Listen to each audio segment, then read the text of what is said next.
Chapter 152. Shizun, look, it's Mei Handschuhe. The shopkeeper was preparing to open for the day and had just released the door bolt with a yawn and a languid stretch. Her bleary eyes beheld a tall, handsome stranger standing at the entrance to her store, bathed in the light of the morning's brilliant sun. An individual of such elevated bearing, tall and straight as a mighty pine, ought to be carrying a blade and walking coolly through the city streets, heedless of all around him. But this dashing man was smiling brightly, all soft dimples and gentle thick eyelashes. In his arms was a bamboo basket, filled not with spiritual stones or cultivation scrolls, but fresh fruits and vegetables, vibrant red apples, plump white radishes, and verdant green surters, leaves dew-laden as they peeked over the rim. Light danced off the crystalline droplets and reflected onto his handsome face. The shopkeeper froze mid-yawn as she stared blankly at this vision of tender masculinity standing before her. She blinked, but stood dazzled for some moments. "Ma'am?" "Yes, hello. What would you like?" "These." Moran picked up a pair of pale red crystal pendants. "How much?" "Gongzi has fine tastes. These pendants are made using top-grade dragon blood crystals and crafted by artisans at Kunlun Palace. The materials may not be the most precious, but the pendants themselves are quite special. The red color of dragon blood crystals, as I'm sure you know, becomes more vibrant as the wearer's body temperature rises." The shopkeeper paused to smile before continuing. "Since Tianjin picked out a pair, one must be for your dual cultivation partner? I wonder what lady was so lucky as to claim your affections. Definitely get these. I guarantee you won't regret it. It'll certainly spice things up if you both wear one while dual cultivating." Moran had been drawn to the pendants because dragon blood crystals had a warming property, excellent for people predisposed to catching cold. Such a thing would be perfect for Chuaning during winter. But his heart skipped a beat at the shopkeeper's words. He imagined how Chuaning would look, dazed by pleasure, with that pendant swinging from his neck, glowing scarlet from the heat of its wearer's body, red as a bead of blood quivering at the tip of a blade. He cleared his throat. "I'll take the pair. Please wrap them up for me." In order to not arouse Chuaning's suspicion, Moran bought gifts for Xue Meng, Zhu Chengyong, and Madame Wang as well. When he returned to the inn, he put down his bundles and withdrew the small paper packet holding the dragon blood crystals from inside his sleeve. The droplet-shaped pendants had already turned crimson from the heat of his body. He picked one to leave in the package and hung the other around his neck. Then he straightened his collar, making sure the pendant wasn't visible, and re-wrapped the other. As he patted at his lapels, he noticed his heart was beating a little fast. After all, the preposterous things he'd done in his past life, he was surprised to find himself flustered over a small secret hidden under his clothes. "For me?" Over breakfast, Xue Meng held the sword tassel Moran had given him, looking like he'd seen a ghost. "What are you giving me this for? Trying to make up for yesterday?" Unaware that Chuaning had been awake and overheard last night's exchange, Moran remained perfectly calm, not batting an eyelid.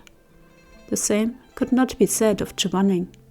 He grabbed his cup and gulped down a few mouthfuls of cold tea in an effort to cover his unease, while he schooled his expression into one of neutrality. Moran replied with a grin. "What do you mean? You're the one who started it. I grabbed the tassel because it looked nice, and I thought you'd like it." He paused, then added, "We rarely travel together like this, so of course I gotta buy some souvenirs. I got things for Shizun, uncle and aunt as well. Just some trinkets, nothing expensive." "Us too?" Madame Wang seemed quite surprised. "I got aunt an agarwood cosmetic box, and a pendant for uncle's fan." Moran handed out their gifts as he spoke. "And this for Shizun." He handed Xue Meng the dragon blood crystal pendant. Xue Meng eyed the red crystal. "What is it?" "A pendant." Moran's palms felt hot and sweaty. "Dragon blood crystals are a product of Linie and have warming properties, so I got one for Shizun to keep warm." The crystal was inexpensive but useful, so Xue Meng accepted. "Thanks." "Don't mention it. Won't Shizun put it on?" Xue Meng glanced over at Moran, but did not see through his disciple's selfish, intimate motive. He put it around his neck without a second thought. The pale red crystal glistened brilliantly. Xue Meng, watching all this, piped up. "That looks nice, better than my tassel. Where'd you get it? I want to buy myself one too." "They don't have any left." Moran replied. "They only had one in stock. I couldn't even get one for myself." Disappointed, Xue Meng picked up his sword tassel and looked it over, then turned to look at Xue Meng's pendant once more, mumbling. "No, wait, this stuff's supposed to be common in Nini. I'm gonna ask Nangongxi when we get to Rufeng sect. I bet he has a whole mountain of it." Moran paid him no mind. He was too busy watching Xue Meng. He was antsy.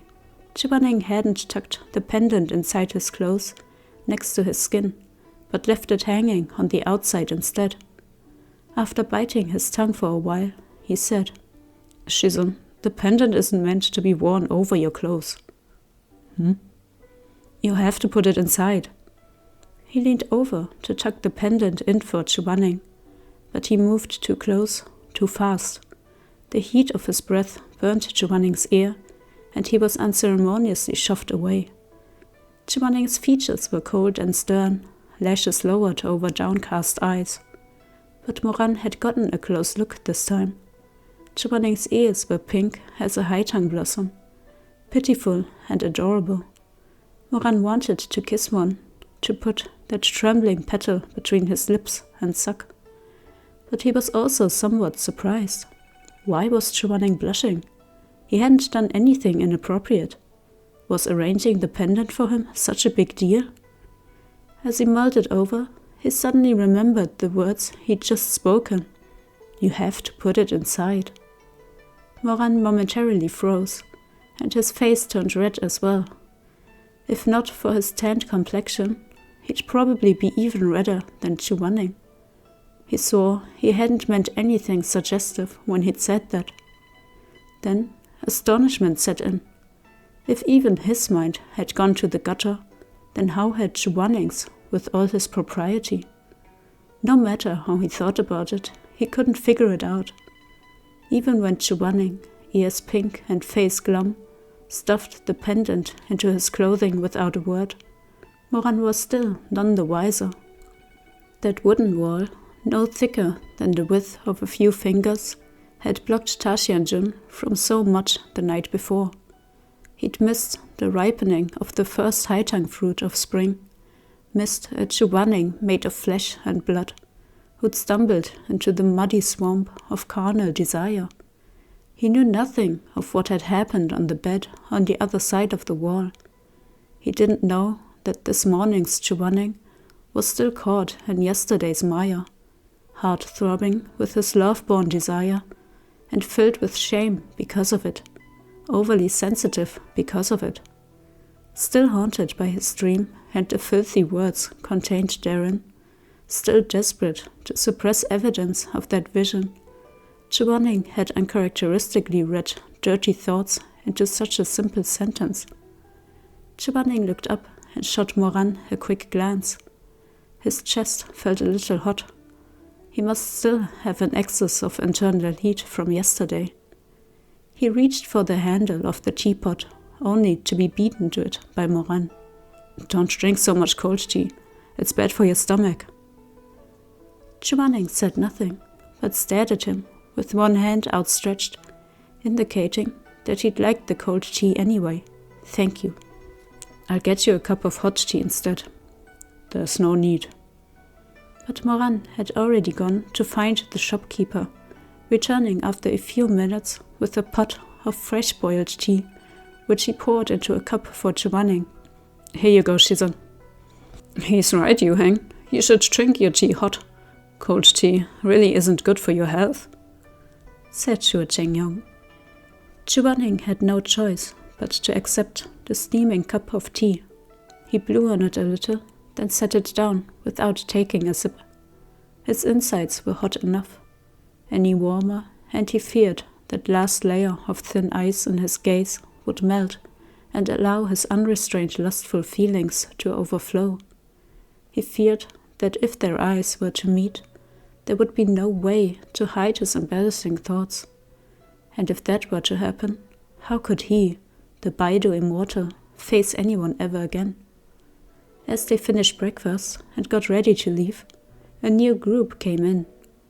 At their head was a man wearing a thick sky blue cloak with a scrollwork pattern, his face hidden under the hood, inconspicuous within the group. As he set foot inside the inn and saw Xue Chengyong, however, he broke away from his party and came over to make a formal salute. "Greetings, Uncle Xue." "Who?" The man pushed back his hood. Xue Meng let out a small sound of surprise and took a big step back. Xue Chengyong laughed. "Ah, yeah, if it isn't Han Xue." Mei Han Xue lifted his face.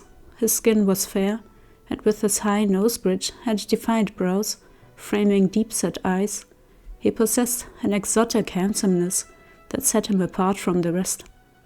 His skin glowed even in this dimly lit space. He had been raised in the frigid lands of Kunlun, and his features carried the chill of frost and snow, giving him an air of cool detachment and keen intelligence. Simply put, based on looks and mannerisms alone, no one would believe this was the infamous philanderer Mei Han Xue. "There were some matters to take care of back at the sect, so I've only just arrived at Linie. I didn't expect to see Uncle Xue here." Mei Han Xue's looks were so naturally cold that his eyes were frosty, even as he smiled politely, and his gestures of respect had a coolness to them. "So I came over to greet Uncle and Aunt." Very good, very good. If only Menger had your manners." Xue Meng was less than pleased to hear this. He glared daggers at Mei Han Xue from where he stood at the back, the venom in his gaze only growing. This damnable Mei Han Xue, Xue Meng thought to himself. So freaking two-faced. This sleazy scoundrel would do anything and anyone, male or female, dead or alive. He had even tried to grope Xue Meng back at Peach Blossom Springs. But look at him now, acting prim and proper, like some enlightened monk in front of his elders. What a poser. Mei Han Xue didn't glance even once at his childhood playmate. His gaze remained fixed, and his lips barely moved as he spoke, the very image of propriety.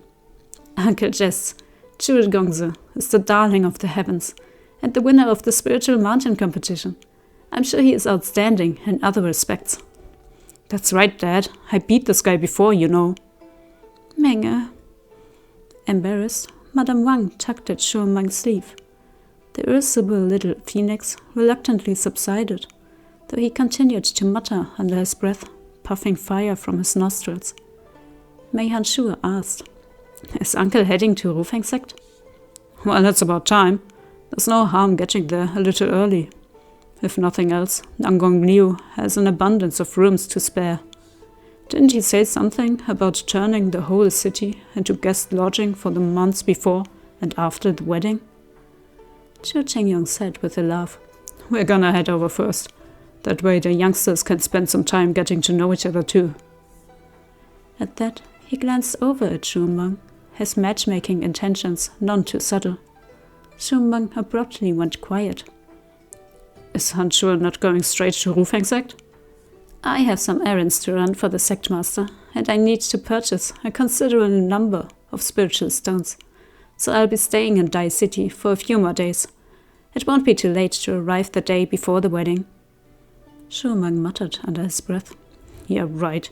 You're just so afraid of arriving early and getting beaten like a dog by all the girls from every sect whose hearts you've played with."